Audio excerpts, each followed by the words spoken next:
pag-asang makakamit.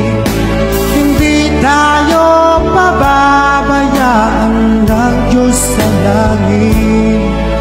Humanaling ka sana, ikaw ay di nag-iisa't karamay siya.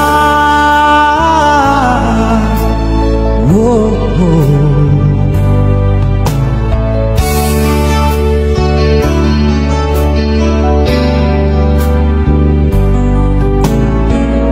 Ang ibon sa kaparangan,